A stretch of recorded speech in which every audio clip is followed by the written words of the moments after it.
हाँ मित्रों, आज मैं परागन अर्थात पॉलिनेशन का दूसरा पार्ट देने जा रहा हूं। इसके पहले प्रथम भाग में, फर्स्ट पार्ट में मैंने पॉलिनेशन के बारे में जानकारी दिया। मैंने पॉलिनेशन में इस्तेमाल होने वाले एंजियोस्पर्मिक प्लांट किसे कहते हैं अर्थात आवृतबीजी या पुष्पीय पौधे किसे कहते हैं उसके बारे में जानकारी दी। मैंने आपको बतलाया कि वैसे पौधे जो फूल उत्पन्न करते हैं उन्हें पुष्पीय पौधे, फ्लावरिंग प्लांट्स, आवृतबीजी पौधे एंजियोस्पर्मिक प्लांट कहते हैं। एंजियोस्पर्मिक प्लांट वैसा प्लांट होता है जिसका बीज कवर में ढका रहता है, अर्थात बीज के ऊपर फल पाया जाता है, अर्थात ओवरी के अंदर सीड मौजूद होते हैं। लेकिन वहीं अगर हम लोग जिम्नोस्पर्म अर्थात अनावृत बीजी पौधे को देखने जाएं तो ये ऐसे पौधे होते हैं जिनमें फूल नहीं लगते हैं और उनके बीज किसी भी कवर से, किसी भी आवरण से ढके नहीं होते, अर्थात उनमें फल का निर्माण नहीं होता है, फल के अंदर बीज नहीं पाए जाते हैं, बीज नग्न होते हैं, ओवरी नहीं होता है, ओव्यूल होता है। वह बीज जो है पत्तियों पर, लिप्स पर या स्केल्स पर पाया जाता है। मैंने आपको बतलाया कि स्केल्स पत्ती के समान ही रचना होती है, लेकिन स्केल्स आपको छोटे छोटे या बड़े बोट के आकार के, जैसा कि हम लोग केला को देखने के लिए जाएं तो केला में आप लोग देखते होंगे कि केला का जो फूल होता है, उस फूल का जो कवर रहता है, उस फूल का जो आवरण रहता है, उस फूल का जो शेप रहता है, वो बोट के लायक का होता है। हम लोग अगर मक्का को देखने जाएं तो मक्का का जो फल होता है उसके ऊपर में जो कवर चढ़ा हुआ रहता है वो किस आकार का रहता है, तो स्केल्स जो है आमतौर पर इस आकार का हो सकता है, पत्ती की जैसी रचना होती है। ऐसे पौधों को हम लोग, जिनमें बीज तो होते हैं लेकिन बीज नग्न होते हैं, फल का निर्माण नहीं होता है, वैसे पौधों को हम लोग अनावृतबीजी पौधे अर्थात जिम्नोस्पर्म पौधे कहते हैं। यह मैंने पिछले क्लास में आपको पढ़ाया। मैंने पिछले क्लास में आपको इसके बाद परागन की परिभाषा दी थी, परागन अर्थात पॉलिनेशन। ध्यान देंगे मित्रों, पॉलिनेशन और पॉपुलेशन दोनों सुनने में एक जैसा लग रहा है लेकिन दोनों अलग चीज है। पॉलिनेशन मतलब परागन, पॉपुलेशन अर्थात जनसंख्या और पॉलन ग्रेन अर्थात परागकण। पॉलिनेशन एक ऐसी प्रक्रिया है जिस प्रक्रिया में एक कोई भी फूल जो है वह फूल एक लिंगी भी हो सकता है या द्विलिंगी भी हो सकता है। किसी भी फूल में जो नर भाग एंथर है, उस एंथर के अंदर जो पॉलन ग्रेन मौजूद है, वह पॉलन ग्रेन अगर स्टिग्मा पर पहुंच जाता है, परागकोश से परागकण यदि वर्तिकाग्र तक पहुंच जाता है, तो इस क्रिया को हम लोग क्या कहते हैं? पॉलिनेशन कहते हैं। जैसे हमारे हाथ में मान लीजिए ये एक ही हाथ है और इस हाथ में दो उंगलियां मौजूद है। हो सकता है कि ये दोनों उंगली जो है आपका, यह दोनों उंगली में यह भी यूनिसेक्सुअल फ्लावर है और यह भी यूनिसेक्सुअल फ्लावर है। ये मेल फ्लावर है और ये फीमेल फ्लावर है।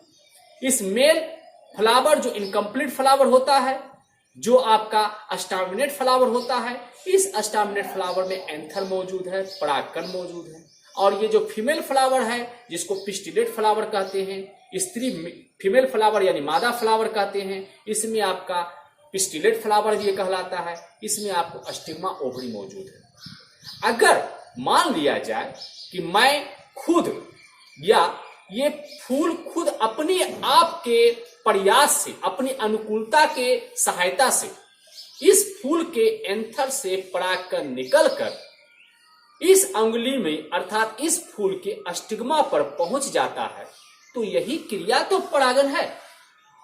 अर्थात परागन में परागकण का परागकोश से वर्तिकाग्र तक स्थानांतरण होता है। वह एक फूल के नर भाग से निकलकर, परागकण फूल के नर भाग से निकलकर फूल के मादा भाग तक पहुंचता है। वह क्रिया क्या कहलाती है? पॉलिनेशन कहलाती है। फिर पॉलिनेशन में हमने आपको बतलाया था कि डायरेक्ट पॉलिनेशन और इनडायरेक्ट पॉलिनेशन किसे कहते हैं।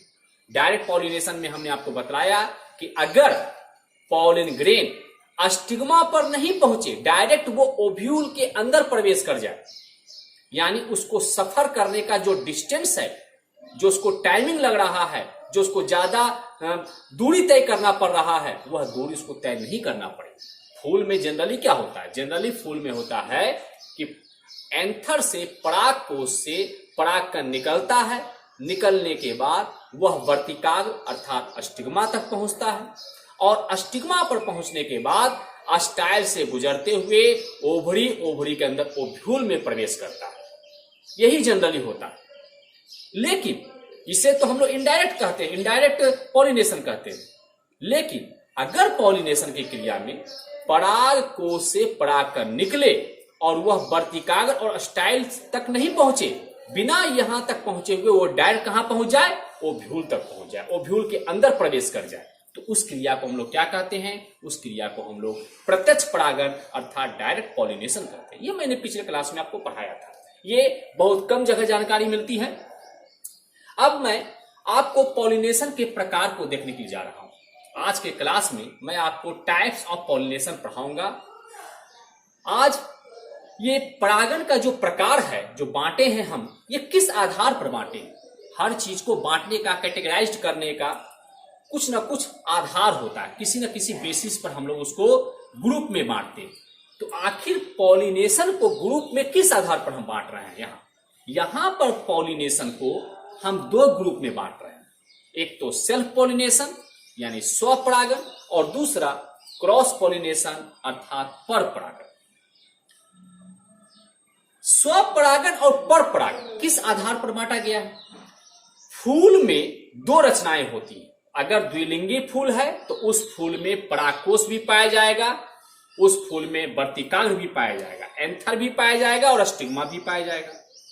लेकिन अगर कोई फूल एक लिंगी है तो या तो उसमें परागकोश पाया जाएगा या फिर उसमें वर्तिकाग्र पाया जाएगा। यानी वह फूल अगर एक लिंगी है तो या तो नर होगा या तो मादा होगा, या तो स्टामिनेट फ्लावर होगा या तो पिस्टिलेट फ्लावर होगा। तो मैंने यहां कहा कि आपको सेल्फ पॉलिनेशन और क्रॉस पॉलिनेशन ये दो प्रकार में पॉलिनेशन को बांटा गया है। इसके पीछे कारण क्या होता है? उसके नर भाग, फूल के नर भाग एंथर और मादा भाग स्टिग्मा में जो जेनेटिक कैरेक्टर होता है, उस जेनेटिक कैरेक्टर के आधार पर, उसके आनुवांशिकता के आधार पर उसे दो प्रकार में बांटा गया है। अब आप पूछेंगे कि आनुवांशिकता क्या होता है?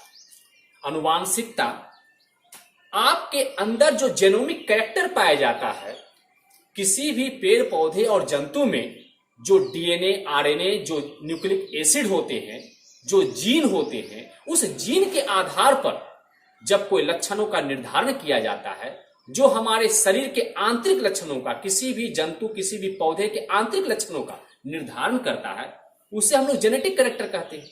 और जेनेटिक कैरेक्टर को हिंदी में आनुवांशिकता कहा जाता है, आनुवांशिक कहा जाता है।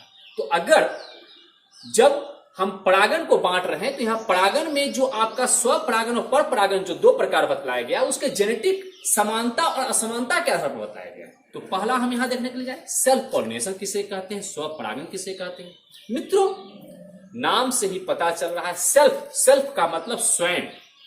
पॉलिनेशन, पॉलिनेशन मतलब परागन।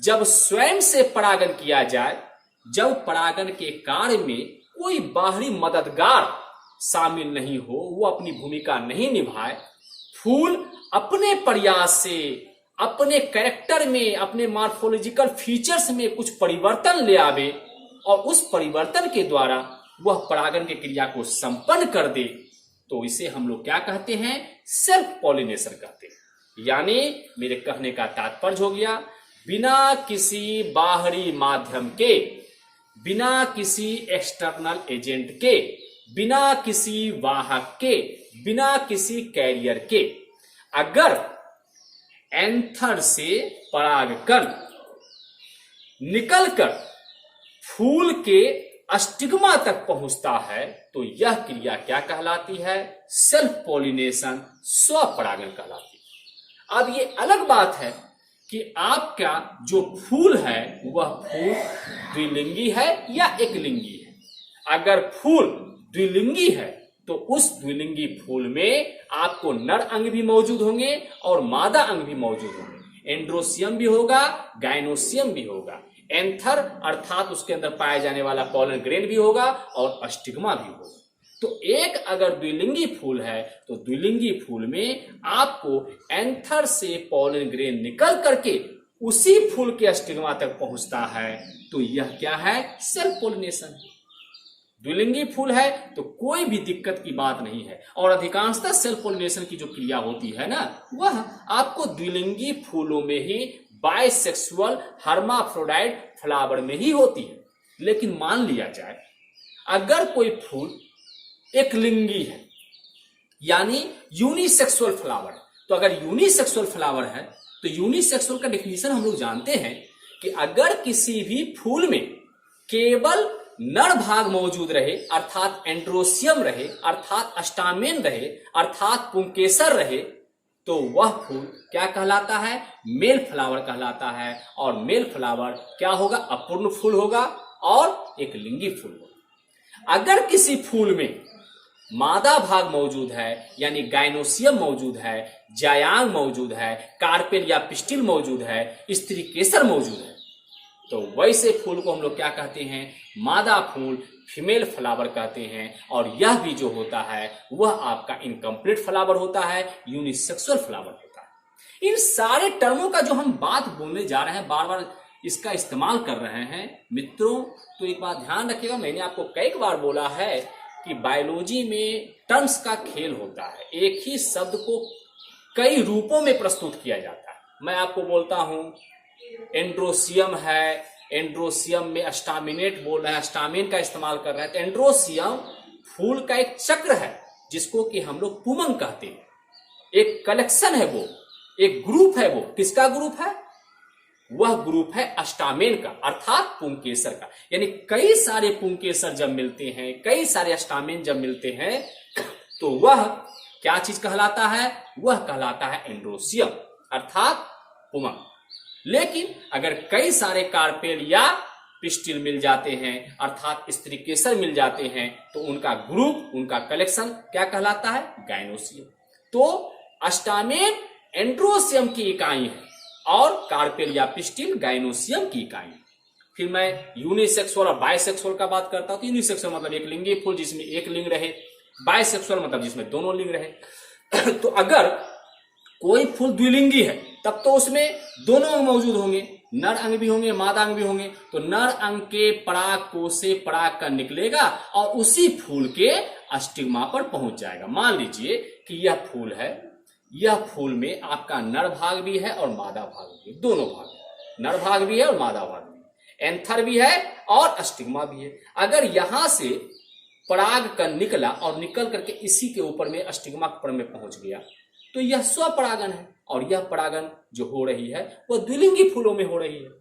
लेकिन अगर कोई फूल एक लिंगी है तो स्वपरागन के लिए यह जरूरी है कि वह पौधा कम से कम उभय लिंगाश्रयी हो, अर्थात मोनोसियस हो।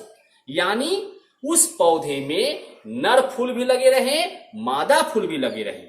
मेल फ्लावर भी लगे रहे, फीमेल फ्लावर भी लगे रहे, स्टामिनेट फ्लावर भी लगे रहे, पिस्टिलेट फ्लावर भी लगे रहे। अगर किसी उभय लिंगाश्रयी पौधा में दोनों चीज है, यानी कोई पौधा है, उस पौधे में नर फूल भी पाया जा रहा है और मादा फूल भी पाया जा रहा है, तभी आपको जनरली क्या होता है, स्वपरागन होता है। क्योंकि स्वपरागन की एक अनिवार्यता इस पर भी हो जाती है कि स्वपरागन में जो पौधे, जो प्रोजेनी, जो ऑफस्प्रिंग पैदा लेते हैं, जो संतान उत्पन्न लेते हैं, वह संतान जेनेटिकली क्या होता है, सिमिलर होता है, यानी आनुवांशिक दृष्टि से क्या होता है, समान होता है।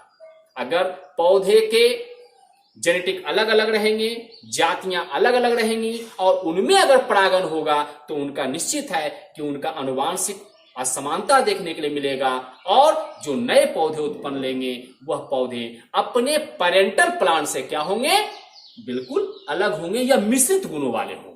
तो यह जो है सेल्फ पॉलिनेशन की क्रिया में एक आपका कंडीशन यह भी जुड़ जाता है कि सेल्फ पॉलिनेशन क्रिया आमतौर पर जेनेटिकली सिमिलर प्लांट्स के बीच में या फूलों के बीच में होती है।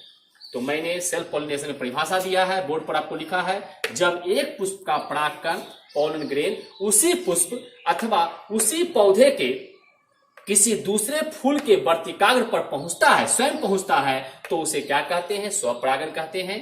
स्वपरागन की क्रिया में कोई बाहक या बाहरी माध्यम भाग नहीं लेता है, वह कोई मदद नहीं करता। ये आपको स्वपरागन का मैंने डिफिनीशन लिखाया। अब इसके बाद हम देखेंगे कि स्वपरागन भी कितने प्रकार का होता है और स्वपरागन किसी फूल में हो, इसके लिए फूलों को किस किस एडेप्टेशन का, किस किस परिवर्तन का, विशेषता का, रचना का आपको सहारा लेना पड़ता है। ये मैं अब इसके बाद देखने जाऊं, आप लोग इसको उतारिए।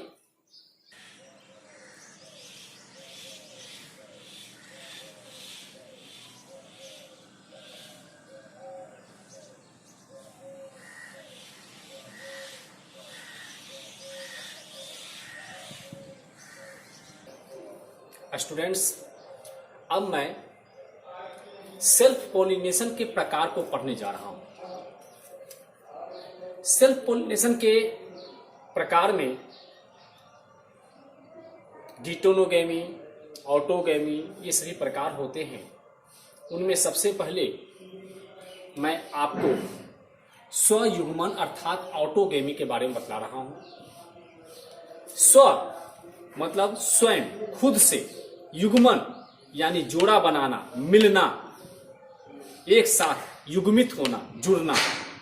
स्वयं से जब जुड़ता है, स्वयं से जब जोड़ा बनाता है, यानी स्वयं से जब कपलिंग करता है, तो सेल्फ कपलिंग करने की यह क्रिया ही ऑटोगेमी, यानी यह स्वयुग्मन जो ऑटोगेमी शब्द है, यह ग्रीक भाषा का शब्द है, जो दो शब्दों के मिलने से ऑटोस अर्थात सेल्फ और गेमस अर्थात मैरिज से मिलकर के बना है।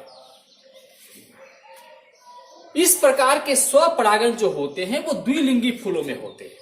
मैंने अभी आपको जस्ट बताया था कि परागन का क्रिया, स्वपरागन की क्रिया होने के लिए ये जरूरी हो जाता है कि या तो फूल द्विलिंगी हो या तो पौधा द्विलिंगी हो।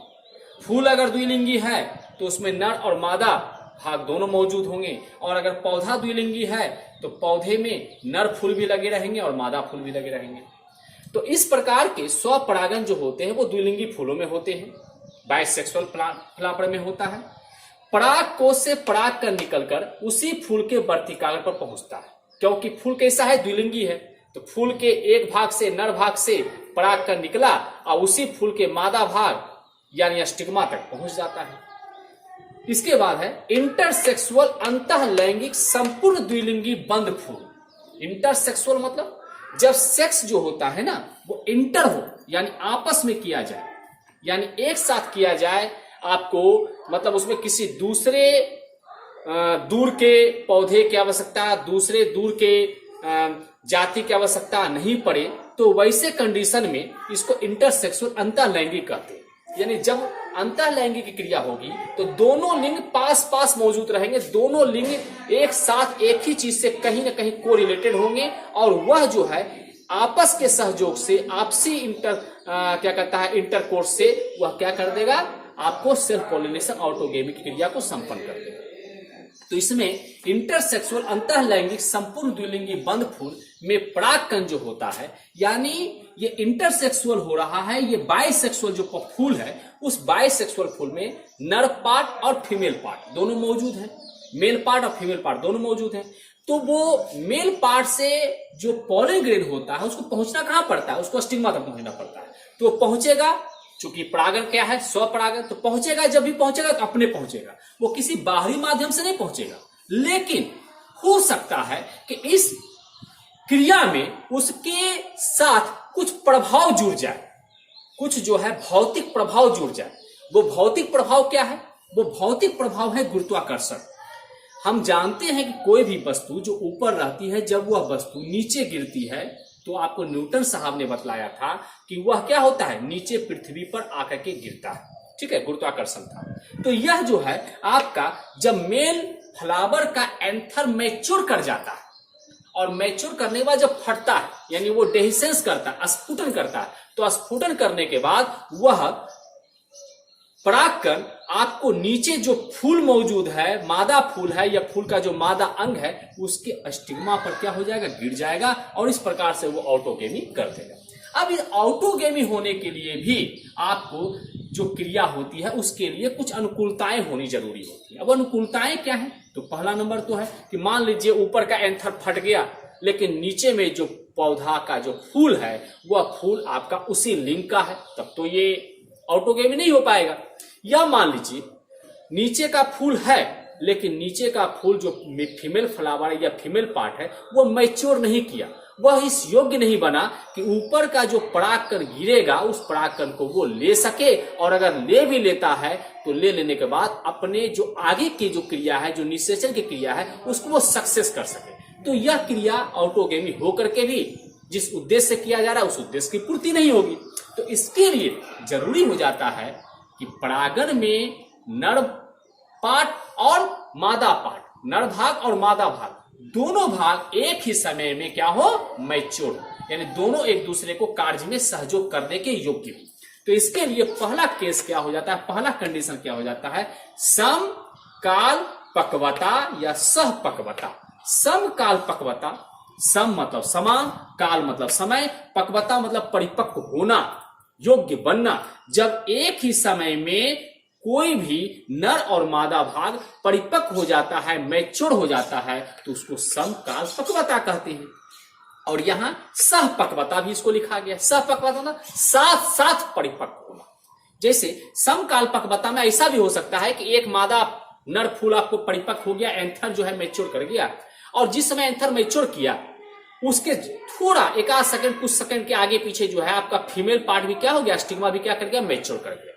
तो जब तक पॉलन ग्रेन स्टिग्मा तक पहुंचेगा तब तक उसके पहुंचने तक में आपका अगर फीमेल पार्ट स्टिग्मा मैच्योर हो चुका है तब तो वो क्रिया को आगे प्रोसेस में ले लेगा, है ना। तो वैसे कंडीशन में समकाल पक्वता कहलाएगा। लेकिन अगर सह पक्वता है तो एंथर भी परिपक्व हो गया, मैच्योर हो गया, और सेम टाइम में आपका क्या होगा, स्टिग्मा भी क्या हो जाएगा, मैच्योर हो जाएगा, परिपक्व हो जाएगा। तो वैसे कंडीशन में साथ साथ परिपक्व हो गया है। तो जब साथ साथ परिपक्व होगा तो ऑटोगेमी और सेल्फ पॉलिनेशन क्रिया को वो सक्सेस कर देगा। ये जब होती है तो इस ऐसे क्रियाएं जो होती है वो क्या होती है, ऐसे क्रियाओं में फूल जो होते हैं वो दो ढंग के हो सकते हैं।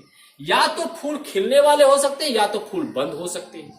खिलने वाले फूलों को क्या कहते हैं, चैस्मोगेमस या कैस्मोगेमस फ्लावर कहते हैं। ये खिलने वाले फूल, खिलने वाले फूल में नर और मादा जनन अंग एक ही समय में परिपक्व होता है और इस प्रकार से होमोगेमी सेल्फ पॉलिनेशन की क्रिया को संपन्न करता है। ठीक है।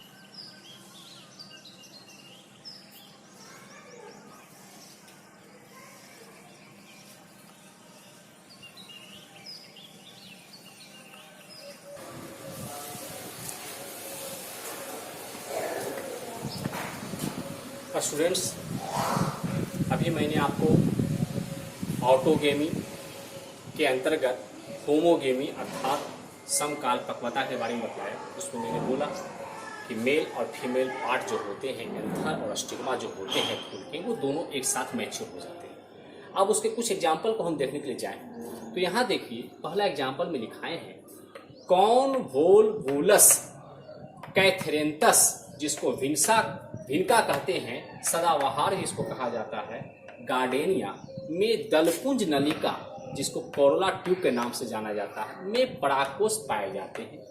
जैसे जैसे वर्तिका बढ़ता है, वर्तिकांग परिपक्व परागकोश के संपर्क में आ जाता है और पराग कणों को ग्रहण कर लेता है। मतलब मेरे कहने का मतलब है कि आमतौर पर एंथर जो होता है वो फिलामेंट के ऊपर में रहता है जनरली, और अपने सही रूप में मौजूद रहता है, पोजीशन में मौजूद रहता है। लेकिन यहाँ पर जो एंथर है ना, ये जो एंथर हमने बनाया, ये एंथर जो है वो कहाँ रहेगा? दलपुंज नलिका के पास। दलपुंज नलिका के पास रहेगा। दलपुंज नलिका क्या होता है? तो फूल का जो दूसरा चक्र है, जिसको हम लोग कहते हैं कोरोला, अर्थात दलपुंज, जिसकी इकाई क्या है? पेटल्स, उसमें एक नली जैसी रचना बन जाती है। उसी कोरोला के नली जैसी रचना में परागकोश एंथर पाया जाता है। और स्टिग्मा जो रहता है वो तो स्टाइल पर रहता है। तो जैसे जैसे स्टाइल की लंबाई बढ़ती है, शुरुआत में स्टिग्मा मैच्योर नहीं होता है, लेकिन जैसे जैसे वर्तिका स्टाइल की लंबाई बढ़ती है, वैसे वैसे स्टिग्मा को समय मिलता है ताकि वो मैच्योर कर सके। वह मैच्योर कर जाता है, और मैच्योर करने के बाद जब कोरोला के ट्यूब में मौजूद परागकोश और स्टिग्मा दोनों एक दूसरे के संपर्क में आते हैं, परागकण एंथर से निकल जाता है और स्टिग्मा पर गिर जाता है। बी नंबर में हमने लिखा है लाइलैक। लाइलैक में वर्तिका की लंबाई नहीं बढ़ती है, स्टाइल की लंबाई नहीं बढ़ती है, बल्कि परागकोश के तल के नीचे पाया जाता है। वर्तिका की लंबाई नहीं बढ़ती है, बल्कि परागकोश के तल से नीचे पाया जाता है। जैसे जैसे परागकोश फटता है, गुरुत्वाकर्षण के प्रभाव से कोई भी चीज नीचे गिरेगा, तो गुरुत्वाकर्षण के प्रभाव से परागकण क्या होते हैं? वर्तिका के नीचे आ जाते हैं। ठीक है, क्यों? क्योंकि ऊपर में आपका एंथर है, नीचे में आपका क्या है? स्टिग्मा।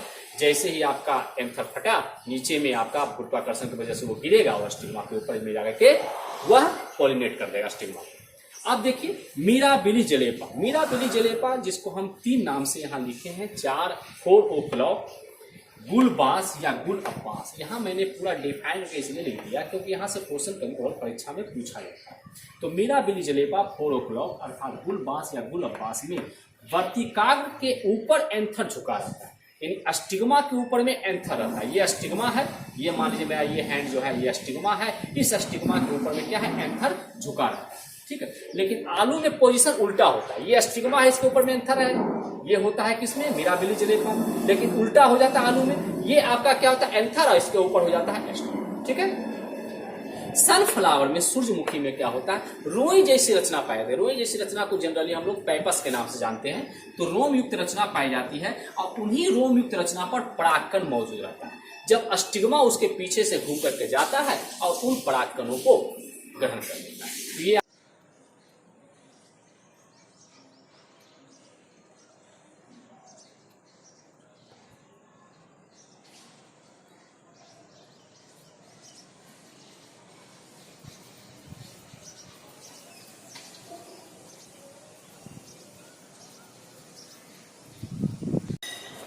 स्टूडेंट्स, मैंने पहला खुला हुआ फ्लावर अर्थात चेस्मोगेमस फ्लावर के बारे में पढ़ा।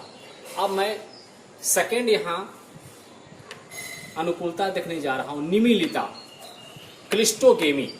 क्लिस्टोगेमी 2 शब्दों के मिलने से बना है। क्लिस्टो अर्थात क्लोज्ड तथा गेमस अर्थात मैरिज। यह क्लोज्ड रूप में, बंद रूप में फूल पाया जाता है, और इस बंद द्विलिंगी फूल में जो खिलते नहीं हैं, उनके अंदर जो मेल और फीमेल एंथर और स्टिग्मा मौजूद है, एंथर से पॉलन ग्रेन निकलेगा और बंद फूल के अंदर ही जो स्टिग्मा मौजूद है उस पर आकर के गिर जाएगा। यह कभी नहीं खिलने वाले बंद फूल होते। इसका कुछ एग्जाम्पल मैंने आपको दिया है। ए नंबर में कॉमेलिना जनरली पूछा जाता है परीक्षा में। कॉमेलिना में आपको विशेषता भी हम बतलाएंगे, इसमें दोनों ढंग के फूल होते हैं। कॉमेलिना जिसे कनकौआ कहते हैं, एवं आर्चिस अर्थात मूंगफली में क्लिस्टोगेमस अर्थात बंद फूल के साथ साथ जियोकार्पी अर्थात मिट्टी के अंदर फल बनाने वाले फूल भी पाए जाते हैं। कनकौआ बाइबिये फूल होता है, यह खुला फूल है, चेस्मोगेमस फ्लावर है, जबकि इसी पौधे में भूमिगत फूल क्या होते हैं? बंद होते हैं। यानी कनकौआ में जो है आपका दोनों ढंग का फूल मिलता है, एक चेस्मोगेमस अर्थात खुला हुआ फूल और एक क्लिस्टोगेमस अर्थात बंद फूल। जो क्लिस्टोगेमस फूल है वह भूमि के अंदर रहेगा, जमीन के अंदर रहेगा, जियोकार्पी होगा और वह फूल खिलेगा नहीं, जिसके कारण से बंद फूल में ही आपका सेल्फ पॉलिनेशन हो जाता है। ऊपर में जो पाया जाता है वह खुला हुआ फूल होता है, चेस्मोगेमस फूल होता है, वो बाइबिय फूल होता है। ठीक है, तो इसमें दोनों ढंग के फूल आपको पाए जाते हैं। किसमें? कॉमेलिना।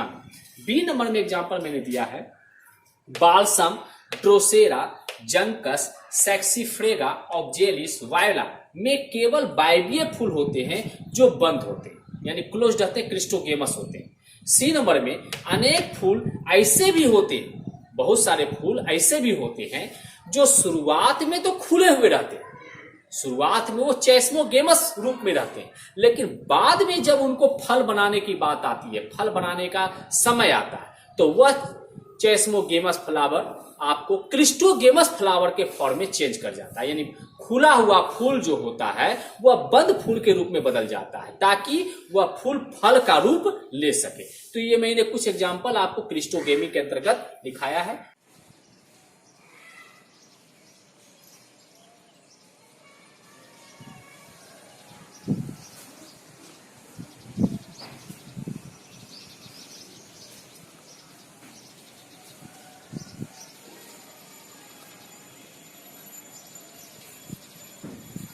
हम लोग कलिका परागन अर्थात बर्ड पॉलिनेशन देखने जाएंगे। जैसे कि मैंने आपको बतला ही दिया, बर्ड का मतलब क्या होता है? कली। कली मतलब कोढ़ी। फूल जो होता है वो शुरुआत में जनरली फूल खिले हुई अवस्था में ही रहता है, वो बंद रहता है, उसके सारे जितने भी पार्ट्स होते हैं वो सब क्या रहते हैं? बंद रहते हैं। फूल के 4 पार्ट्स होते हैं, काइलिस, कोरोला, एंडोसियम, गाइनोसियम, वो सब बंद फॉर्म में रहते हैं। तो अगर कली अवस्था में ही फूल परागन कर ले, कली अवस्था में ही फूल जो है मैच्योर हो जाए और स्वपरागित हो जाए, तो उससे हम लोग बर्ड पॉलिनेशन करते हैं। जैसे मटर, जूट, चावल, तीसी, टमाटर, तंबाकू, गेहूं। चौथा हम लोग देखने के लिए जाएंगे नॉन डेहिसेंस एंथर। नॉन मतलब नहीं, डेहिसेंस मतलब फटने वाला, एंथर मतलब परागकोश। नहीं फटने वाला परागकोश अर्थात अस्फुटनशील परागकोश। कुछ ऐसे भी परागकोश होते हैं, एंथर होते हैं, जो फटते नहीं हैं, जो कभी भी डेहिसेंट नहीं करते हैं, जो कभी भी स्फुटन नहीं करते हैं। तो उनमें क्या होता है? जब एंथर नहीं फटेगा तो परागकण निकलेंगे कैसे? तो उसमें होता क्या है कि एंथर तो नहीं फटता है, एंथर तो स्फुटन नहीं करता है, लेकिन परागकोश के अंदर जो पॉलन ग्रेन है वह पॉलन ग्रेन जर्मिनेट हो जाता है, पॉलन ग्रेन अंकुरित हो जाता है। परागकण जब अंकुरित हो जाता है तो जनरल सी बात है कि उसमें से पॉलन ट्यूब का विकास होगा, और जब पॉलन ट्यूब का विकास होगा तो पॉलन ट्यूब को आगे ग्रो करने के लिए, आगे बढ़ने के लिए मार्ग की आवश्यकता पड़ेगी और मार्ग उसे नहीं मिल पाएगा। तो वैसे कंडीशन में वह परागकोश की जो भित्ति होती है, एंथर का जो वॉल होता है, उस एंथर के वॉल को वो तोड़ करके, भेद करके बाहर निकल जाएगा, और बाहर निकलने के बाद वो स्टिग्मा पर पहुंचेगा और वहां पर जो है अपने जो उसके होने चाहिए गैमेट्स, उसको वो क्या करेगा? मुक्त करेगा। एग्जाम्पल में वायला ओडोरिएंटा। अब पांचवा हम लोग देखने जाएंगे fail safe device. Fail safe device, fail मतलब असफल होना, सेफ मतलब सुरक्षित, डिवाइस मतलब युक्ति। असफल सुरक्षित युक्ति। ये असफल सुरक्षित युक्ति स्टूडेंट्स किसमें क्रिया होती है? जो फूल, मान लिया जाए कि किसी पौधे में जो फूल है वह फूल पर परागन क्रॉस पॉलिनेशन करना चाहता है, लेकिन वह क्रॉस पॉलिनेशन नहीं कर पा रहा है, वह सफल नहीं हो पा रहा। आप लोग को मैं पढ़ाऊंगा कंपेटिबिलिटी, इनकम्पेटिबिलिटी। वहां एक टर्म है इनकम्पेटिबिलिटी, इनकम्पेटिबिलिटी, सारी चीज आपको क्लियर होंगे।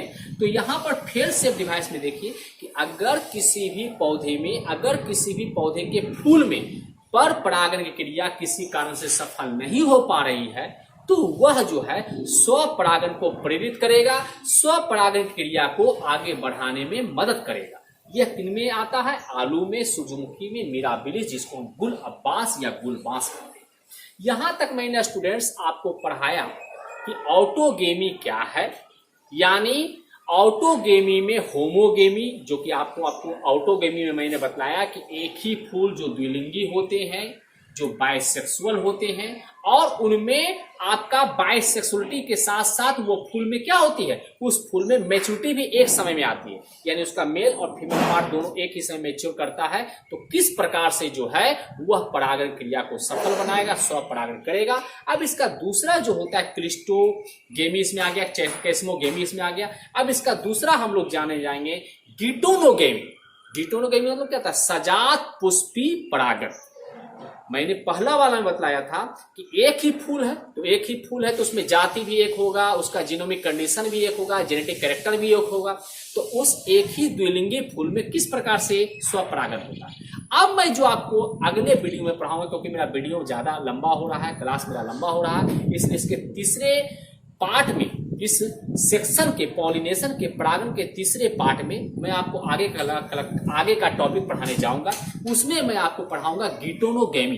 गिटोनोगेमी का मतलब सजात पुष्पीय परागण। उसमें मैं बोलूंगा कि अगर कोई पौधा है, वह पौधा आपका मोनोसियस है, अर्थात द्विलिंगी पौधा है, तो जब द्विलिंगी पौधा है तो द्विलिंगी पौधे में मेल फ्लावर भी लगे रहेंगे, अस्टामिनेट फ्लावर भी लगे रहेंगे, और पिस्टिलेट फ्लावर भी लगे रहेंगे, अर्थात फीमेल फ्लावर भी लगे रहेंगे। यानी एक उभय लिंगाश्रयी पौधे में नर फूल भी लगा हुआ है और मादा फूल भी लगा हुआ है। तो किस प्रकार से वह जो है स्वपरागण क्रिया को करेगा, उसके अंतर्गत कौन कौन से एग्जाम्पल आएंगे, और अंततोगत्वा हम लोग यह जानेंगे कि स्वपरागण का क्या एडवांटेज होता है और क्या डिसएडवांटेज होता है, क्या यह बेनिफिट पहुंचाता है और क्या यह नुकसान पहुंचाता है। इसके बारे में हम लोग अगले वीडियो में पढ़ने का काम करेंगे। और साथ ही साथ स्वपरागण जब समाप्त हो जाएगा तो उसके बाद क्रॉस पॉलिनेशन के